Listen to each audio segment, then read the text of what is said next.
Okay, we're going to learn about cofunctions, and we're going to start with the special angles in this triangle and as an illustration of what a cofunction is. Well, you know this triangle, this 1, 2, root 3. If you go 1, 2, root 3, there's 60 degrees between the 1 and the 2 and 30 degrees between the 2 and the root 3. And this is an actual triangle, but it really works. Now, let's take a look at this. You know, if you said the sine of 30 degrees, well, sine is opposite over hypotenuse, so it'd be 1 over 2. But if you said the cosine of 60 degrees, it'd be adjacent, which would be 1, and hypotenuse, it'd be 2. So the sine of 30 degrees is equal to the cosine of 60 degrees. Well, you may have noticed that when you were doing special angles in grade 10, but it's a pretty important idea, and it's all about cofunctions. Well, let's just look at this other one. What about the sine of 60 degrees? Well, the sine of 60 degrees is opposite over hypotenuse, root 3 over 2. But hey, it's exactly the same thing as the cosine of 30 degrees, which is adjacent over hypotenuse, root 3 over 2. So the sine of 60 degrees equals the cosine of 30 degrees. Well, these two guys are called cofunctions, sine 30 cos 60, sine 60 cos 30.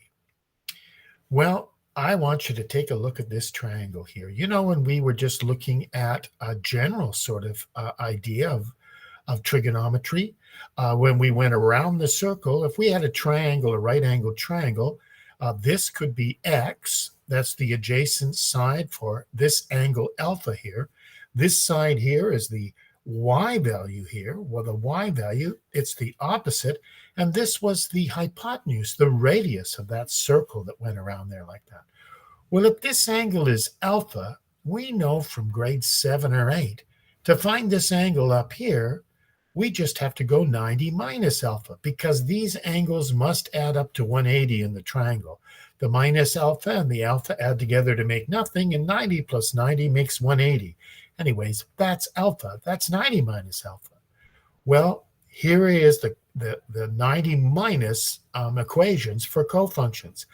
If you have the cosine of an angle, you can write down the sine and just go 90 minus. So if you have the cosine of 30, it's got to equal the sine of 90 minus 30, which is the sine of 60.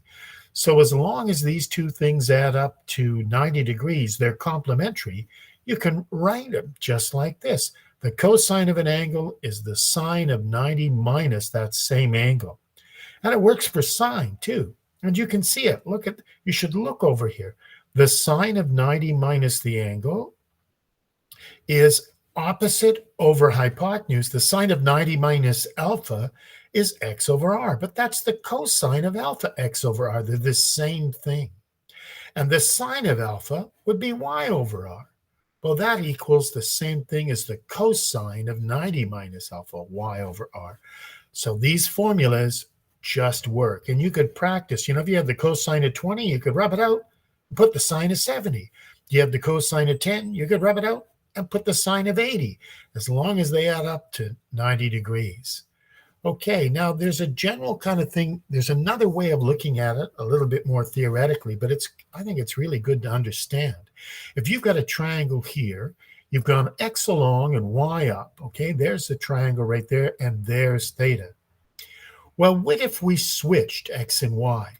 Now, you might remember that's called a particular type of transformation. It's called a reflection about the axis of symmetry here. Well, sorry, it's a reflection about the line y equals x, where you've got y equals x up here. Well, you'd have exactly the same triangle, but it would be reversed. So this theta here would be the same as 90 minus theta. I'd go to exactly the same place, except everything would just switch around.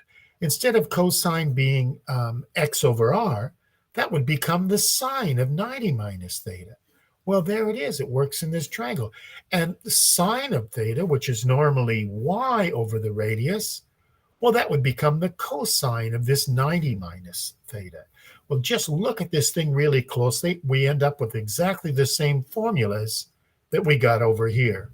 Just a different way of looking at it. But but I kind of like this way of looking at it. It really makes you think about it. We'll take a look at cofunctions with 90 plus next.